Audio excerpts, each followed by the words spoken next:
Yelele. Alléluia. Yelele. Que tous ceux qui respirent louent le Seigneur Jésus-Christ de Nazareth. Waouh, extraordinaire. Encore une soirée de plus, encore un moment exceptionnel dans la présence de Dieu. L'ange de Nazareth, c'est la bonne nouvelle du royaume de Dieu adressée. Dieu t'aime et il a des projets incroyables pour toi. Je ne sais pas ce que tu traverses, je ne sais pas ce par quoi tu passes, je ne sais pas qui a dit que tout est fini dans ta vie, mais je suis venu de la part de l'Éternel te dire, lorsque l'homme te rejette, Dieu te projette. Dieu est sur le point de faire quelque chose dans ta vie qui va étonner tes ennemis et qui va restaurer sa présence glorieuse dans ta vie. Oui, tu n'es pas né pour être un rejet, tu es né pour être un projet. Tu n'es pas né pour être un zéro, tu es né pour être un héros. Et j'ai la ferme conviction que le ciel est sur le point d'opérer dans ta vie. Et je parle dans les 14 jours qui viennent, un miracle exceptionnel. Je m'adresse à 68 personnes. Dans les 14 jours qui viennent, ton histoire va changer. Le ciel va t'honorer. Tu as longtemps crié à Dieu et tu dis, Seigneur, où est mon miracle? Où est ma bénédiction? Où est la récompense que tu m'avais promis? Crois-moi, mon frère, ma soeur, Dieu n'a pas dit le dernier mot. Il me dit de te dire à toi qui me regardes. Oui, c'est à toi que je parle. Tu es assis et tu me regardes. Dieu me dit de te dire, dans 14 jours, tu auras un témoignage. Le ciel est prêt pour toi. La révélation de Dieu sera manifeste et tu comprendras pourquoi il est bon de faire confiance en l'Éternel. Que Dieu te bénisse et nous nous prenons juste derrière cette ponctuation. J'ai posé la question au Seigneur, mais pourquoi tu guéris différemment? Il dit, je guéris selon la source du problème.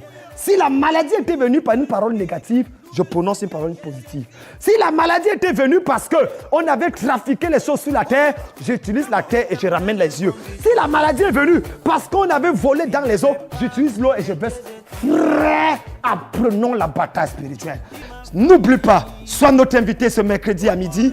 Ou alors, ce vendredi à 19h, et pourquoi pas finir la semaine en beauté avec nous ce dimanche à partir de 17h. C'était le bishop George Ido, docteur Dino de Camino, à votre service. L'ange de Nazareth a été crié pour vous bénir. Ma vie est pareille à l'aigle qui éveille sur sa couvée. Bien-aimés dans le Seigneur, j'aimerais qu'on ouvre la Bible dans le livre de Deutéronome, le chapitre 3. Deutéronome, chapitre 3, et nous allons lire le verset 26. Deutéronome 3, verset 26.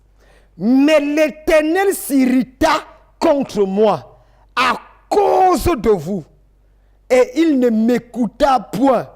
L'Éternel me dit, c'est assez, ne me parle plus de cette affaire. Tchaï!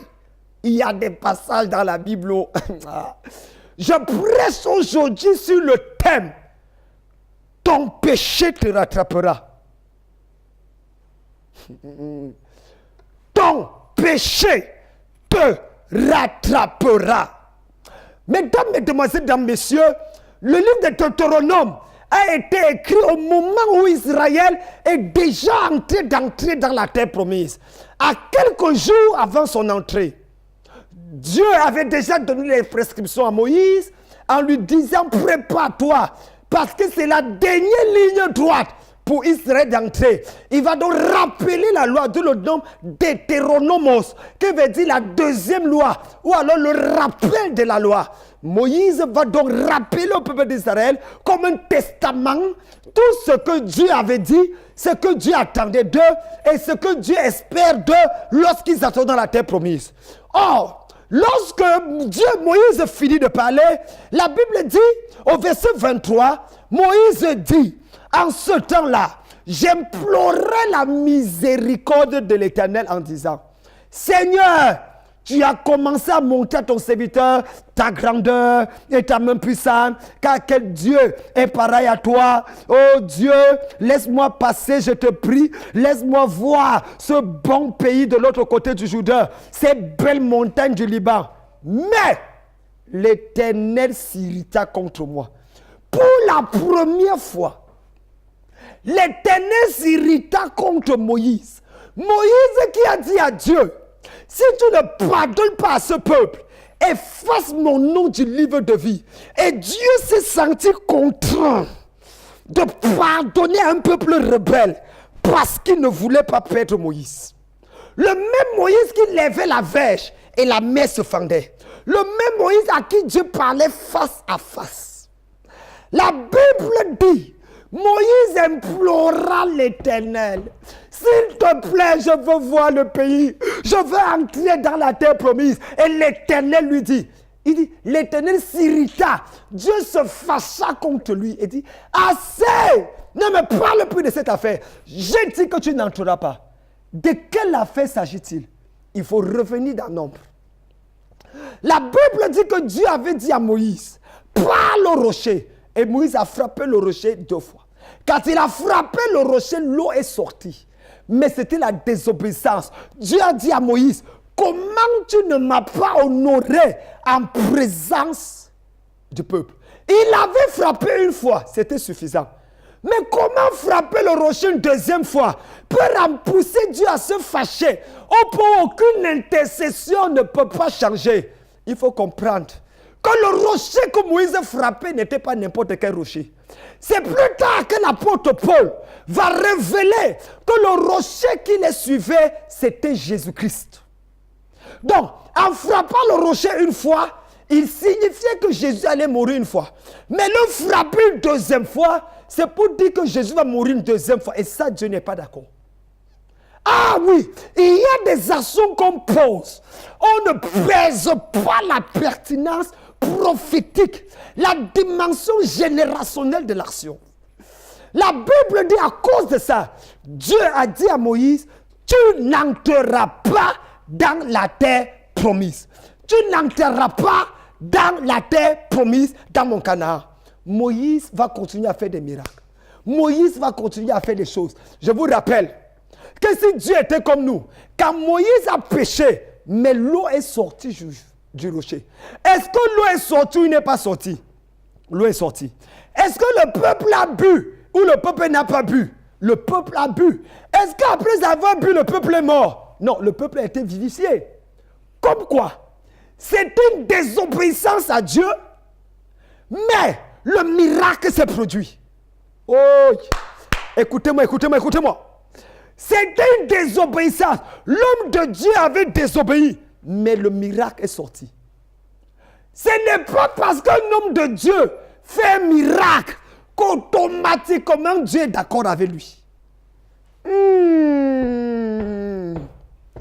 Ce passage me fait peur, me fait peur, me fait peur.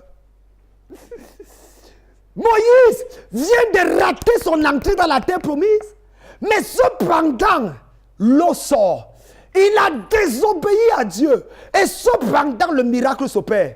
Quand je vois mes jeunes frères dans le ministère aujourd'hui, passer dans les télévisions, et dire que vraiment, les miracles, les paralytiques marchent, les aveugles voient, je n'ai rien contre ça, gloire à Dieu. Mais ce n'est pas le signe authentique que Dieu est avec toi. Non! Moïse a continué à faire des miracles. Après ça, mais Dieu avait déjà calé qu'il n'entrera pas dans la terre promise. Jésus va dire, plusieurs me diront, Seigneur, n'avons-nous pas fait des miracles en ton nom? N'avons-nous pas prophétisé? N'avons-nous pas chassé les démons? Mais je ne dirai pas que c'est faux, vous n'avez pas fait ça. Il dit non, c'est vrai que vous l'avez fait en mon nom. Mais éloignez-vous de moi. Je ne vous ai jamais connu, vous qui commettez l'iniquité. La présence de l'iniquité n'authentifie pas la présence de Dieu. Ce n'est pas parce que tu fais des miracles, tu chasses les démons et que tu prêches même bien comme moi, qu'automatiquement tu iras au ciel. C'est faux. C'est faux. C'est faux. C'est faux. Les miracles ne sont pas la preuve que Dieu est d'accord. Si oui, c'est que même les sorciers et les féticheurs voyants qui font des miracles jusqu'à citer les noms des téléphones des gens, ils seraient des gens de Dieu. Mais soyons sérieux. Qui nous a envoûtés en francophonie? Comment peut au Ghana prendre les choses? On vient ici avec, on pense qu'on est arrivé. Non! Un homme de Dieu ne se reconnaît pas par les miracles. Si c'était le cas, je vous dis la vérité, Jean-Baptiste ne serait pas un homme de Dieu. Oui! Jean-Baptiste n'a jamais fait un miracle. Est-ce que tu sais ça? Jamais. Celui que Jésus appelle le plus grand de tous les prophètes, c'est notre grand frère, nous tous. Il n'a jamais fait de miracle. Tu veux que je vais plus loin? Même pour voir Jésus, reconnaître que c'est Jésus, il lui a fallu un signe qui venait du ciel.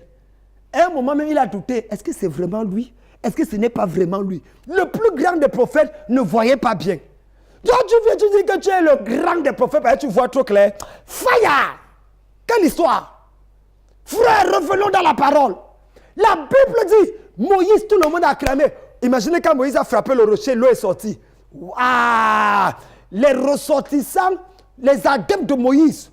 Ouais, Moïse, yes, Moshe, yes, Moïse, yes, Moshe. On a commencé à danser. Le grand homme de Dieu, Moïse. Oui, Moïse. Voilà la preuve que Dieu avait lui. Il ne savait pas qu'à l'instant là, Moïse venait d'avoir son nom barré dans l'entrée dans la terre promise. Il ne savait pas qu'à l'instant, le cœur de Dieu était fâché. Il ne savait pas qu'à l'instant, Dieu était en colère contre Moïse. Les succès des hommes n'est pas automatiquement le succès de Dieu. Faire des croisades et rassembler des milliers ne veut pas dire que Dieu est content de toi. Frère, revenons à la base. Je vous donne 3 autres cas et je prie pour vous. Oui, ton péché te rattrapera. Plus tard, quand il est sur le point d'entrer dans la terre promise, qu'est-ce que la Bible dit? La Bible dit à ce moment, il dit, oh Dieu miséricordieux, c'est écrit dans ta Bible, Deutéronome 3, à partir du verset 23. Il dit, j'implorais la miséricorde de Dieu. Même la miséricorde de Dieu n'a pas sauvé Moïse. Parce que le péché qu'il avait commis a fini par le rattraper. Vous voulez que je parle? Allons, le cas de Samson. La Bible dit que Samson a commencé à pécher contre Dieu en se mariant avec des Philistins, des Philistines, a vécu une vie de débauche. Samson allait jusqu'à dormir dans la maison des prostituées. Samson, le juge, maison de prostituées. Et à la fin, il portait, quand on venait l'arrêter, il prenait une mâchoire d'âne, il tuait 1000 personnes. On dit, ouais, le libérateur là. À la fin, on veut l'enfermer dans la ville de la prostitution. Il portait les battants de la ville, il commence à marcher. On dit, ouais, le grand Samson. Mais ce qu'il ne savait pas, c'est que lorsqu'il s'est mis sa tête sur les genoux de Delilah, j'ai dit toujours aux jeunes serviteurs de Dieu, méfiez-vous des genoux de Delilah. Peu importe le fait que tu sois géant et ouin, les genoux de Delilah vont t'endormir. Quand tu vas te réveiller, tu vas croire que Dieu est encore avec toi, alors que Dieu t'a déjà quitté depuis. Quand Samson s'est réveillé, on dit, Samson, les Philistins sont sur toi. Il a dit, ah, alléluia, Shabragozi Gede. L'onction, le palais à langue est encore là. Je vais me libérer comme les autres fois. Mais il ne savait pas. La phrase la plus dangereuse. Mais il ne savait pas que l'Éternel s'était retiré de lui. La tragédie de la vie, c'est quand Dieu te quitte et tu ne sais même pas qu'il t'a quitté. Quand Dieu te quitte et tu ne sais pas qu'il t'a quitté. Tu continues à être pasteur, prophète, bishop, docteur, mais Dieu t'a déjà quitté. Tu continues à parler, à faire des... Mais Dieu t'a déjà quitté. Je ne connais pas un Dieu qui peut utiliser un homme qui marche avec les prostituées. Ça n'existe pas. Tu peux pas être immoral. Un corps rempli du Saint-Esprit. Tu donnes ça à la prostitution de manière légale. Et tu dis que tu es homme de Dieu, femme de Dieu. Non, Seigneur, pardonne-nous, pardonne-nous, pardonne-nous, pardonne-nous. On a tellement baissé le standard. Le succès devant les hommes, non. Quand tu parles, tu dis que tu me parles à Camden comme ça, tu es normal. Tu connais le nombre d'églises que j'ai? Tu connais ce qui se passe dans ma vie? Hein? Est-ce que tu sais que j'ai 2000 chrétiens? Hein? Mon frère, ce n'est pas parce que l'église grandit qu'il y a plus de fidèles qu'automatiquement dit que Dieu est là. Si c'était le cas, c'est que Dieu est au cimetière. Parce que les cimetières grandissent tous les jours. Va au cimetière, tu vas voir. C'était d'abord 280 000 cadavres. Maintenant, ils sont passés à 318 000 cadavres. La semaine prochaine, ils seront peut-être à 428 000 cadavres. Les cadavres, c'est tous les jours. Va à Ivosep, va demander au pasteur Afian, il va te dire, il est mort tous les jours. Je te dis. Mais est-ce que ça veut dire que Dieu est là?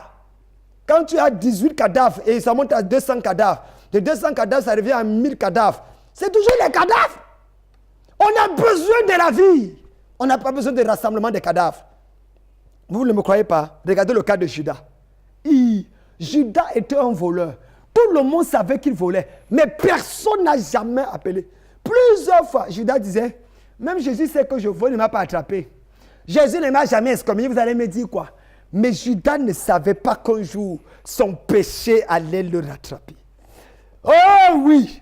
Qu'un jour, il allait poser l'action de trop. Il volait, Jésus ne disait rien. Frère, ce n'est pas parce que tu mens, Dieu ne dit rien. Tu voles la dîme de Dieu, il ne dit rien. Tu te comportes comme... Tu couches avec cette femme alors que vous n'êtes pas marié. Dieu ne dit rien. Tu continues. Attends! Un jour, ton péché va te rattraper. Frère, le péché n'est l'ami de personne. Je vous dis. Ce n'est l'ami de personne. Sauf si tu te reprends et tu changes. C'est pour ça qu'il dit, si aujourd'hui tu entends ma voix, non, tu ne suis pas ton cœur. Je vous finis avec Ruben. Je parle de Ruben. La Bible dit que Ruben avait vu une des yoyettes, une des filles femmes choco de son père. Hey! Ruben a dit que maman, pouf, il a attrapé. Il a couché avec la femme de son père, une des concubines. Jacob n'a rien dit. 1 an, 2 ans, 5 ans. Ruben dit, ah, c'est déjà passé. 8 ans, 10 ans, 20 ans plus tard. Jacob appelle ses fils pour les bénir quand il va mourir. Il dit, Ruben, viens. Ruben commence à marcher. Il dit, je suis le premier-né, donc j'ai la double portion d'après l'Éternel. Il avance, il appelle ses amis. Venez voir sur le jour où mon père va me donner le code secret que son père lui avait donné Isaac et que son grand-père avait donné, Abraham avait donné à Isaac. C'est à moi qu'on va remettre ça aujourd'hui. La femme de Ruben a préparé la nourriture, les atchiqués, la loco. Tout le monde était prêt pour la grande fête de Ruben, son triomphe. Mais c'est à ce moment précis, quand Ruben arrive, Jacob le regarde et dit, Ruben, tu es mon premier-né, le fils de ma prééminence, mais tu n'auras pas le dessus, car tu as souillé la couche de ton père. Un péché qui a été commis il y a près de 20 ans. C'est maintenant qu'au jour des résultats, Jacob rappelle le péché de Ruben. Et voilà que la tribu de Ruben va souffrir des années et des années jusqu'à Moïse. Quand Moïse va se lever, il va dire, oh, ça ne peut pas trop s'ouvrir. Que Ruben vive. Il va parler de la vie à Ruben. Mesdames, mesdemoiselles, messieurs, le péché que tu as caché, si ce n'est pas confessé, ça ne pourra jamais être oublié. Oh!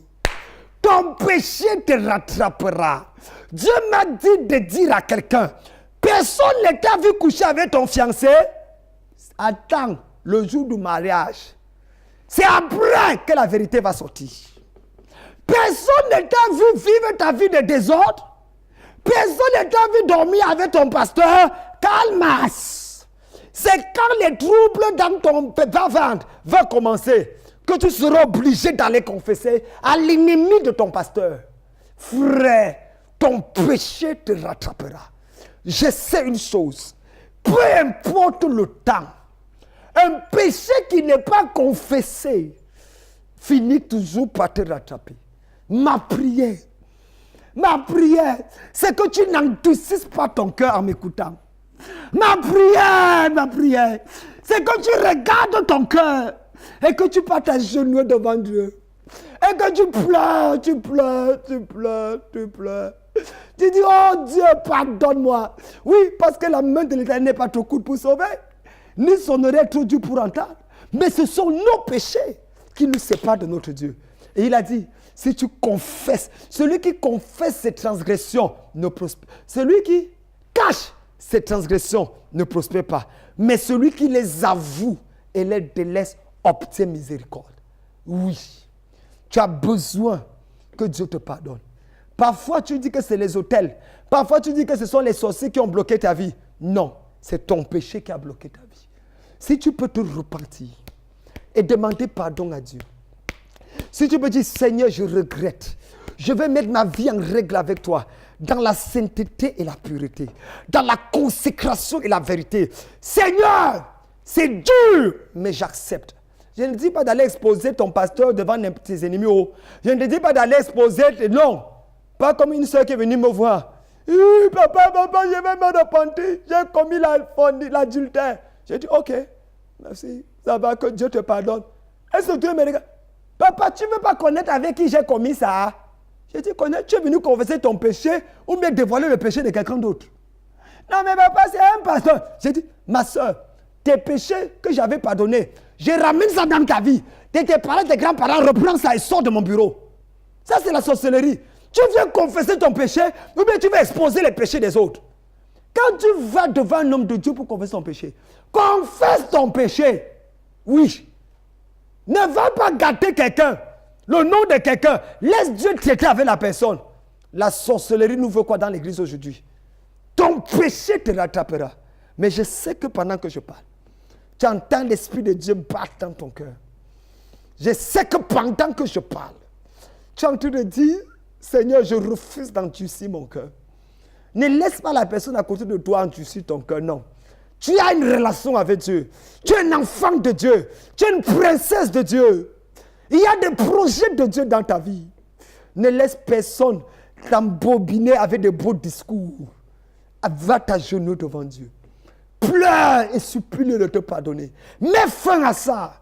Appelle à ce numéro. Je vais prier avec toi. Parce que Dieu me fait voir 123 personnes qui ont besoin d'une restauration dans leur vie. Je ne sais pas dans quel pays, dans quelle ville où tu m'écoutes, mais s'il te plaît, appelle. Mon équipe est prête dans les 48 heures qui viennent pour dégager dans ta vie l'onction de la repentance. Dieu m'a dit, fils, les 123 personnes qui vont appeler pour supplier pour la grâce et la miséricorde, je vais agir en leur vie. Je sais que c'est à toi que je parle. Est-ce que tu peux tendre la main vers l'écran, s'il te plaît? Tends la main vers l'écran. Tends la main vers l'écran. Le succès devant les hommes n'est pas le succès devant Dieu. Pasteur, tends la main, prophète, tends la main vers l'écran. Il y a quelqu'un qui a été dit d'aller chez les marabouts. On t'a donné des produits, des huiles bizarres, dans lesquelles tu dois commencer à voir et attirer les gens dans ton équipe. Tu n'as pas besoin de ça. Tu n'as pas besoin de ça, pasteur. Oh, prophète, tu n'as pas besoin de ça. Arrête ça. Ne vends pas ton âme au diable à cause de quelques 5 000 francs, 10 000 francs et de 1 million de francs CFA. Ne vends pas ton âme. Dieu bénit dans le ministère quand on lui est fidèle. Fais confiance à ton Dieu. Fais confiance en l'Éternel. Il te bénira. Tends la main vers l'écran, je vais prier. Tu es une soeur, tu es un frère, tu es un homme de Dieu, une femme de Dieu, peu importe. Mais je vois la grâce de Dieu te toucher. Cette chose a troublé ton cœur, t'a traumatisé longtemps. Et tu me dis, Seigneur, pardonne-moi. Je reviens à toi, je reviens à toi. Dans une vie de prière totale, dans une vie d'intimité avec toi, je reviens à toi, oh Dieu. Je reviens du fond de mon cœur à toi, Seigneur, pitié de moi. J'ai besoin de toi, j'ai besoin, pardonne mon péché. Je ne veux pas exposer l'autre, mais je reconnais mon tort, pardonne-moi, Seigneur. Pendant que ta main est tendue vers l'écran, je vais prier. Seigneur, je prie au nom de Jésus pour tous ceux-là qui ont la main tendue vers l'écran. Je prie que ta grâce les visite dans ce moment précis. Je prie que là où l'ennemi avait prévu un rendez-vous avec leur péché pour leur faire du mal, je prie que le rendez-vous soit avorté. Que le rendez-vous soit avorté. Que le rendez-vous soit avorté. Seigneur, je prie pour ta grâce. Pardonne, oh Dieu, pardonne. Pardonne et purifie le cœur. Pardonne, je t'en supplie, Seigneur. Et donne une seconde chance. Dans le nom de Jésus-Christ. Amen. J'ai posé la question au Seigneur, mais pourquoi tu guéris différemment? Il dit, je guéris selon la source du problème. Si la maladie était venue par une parole négative, je prononce une parole positive. Si la maladie était venue parce qu'on avait trafiqué les choses sur la terre, j'utilise la terre et je ramène les yeux. Si la maladie est venue parce qu'on avait volé dans les eaux, j'utilise l'eau et je baisse. Frère, apprenons la bataille spirituelle. N'oublie pas, sois notre invité ce mercredi à midi. Ou alors, ce vendredi à 19h, et pourquoi pas finir la semaine en beauté avec nous ce dimanche à partir de 17h. C'était le Bishop George Ido, docteur General de Caminum, à votre service. L'ange Nazareth a été créé pour vous bénir. Ma vie est pareille à l'aigle qui éveille sur sa couvée. Nous avons des moments exceptionnels tous les mercredis à midi. S'il te plaît, ne rate pas ce mercredi. Prends rendez-vous. Nous prions et nous vous recevons. Nous croyons Dieu pour des choses exceptionnelles dans vos vies.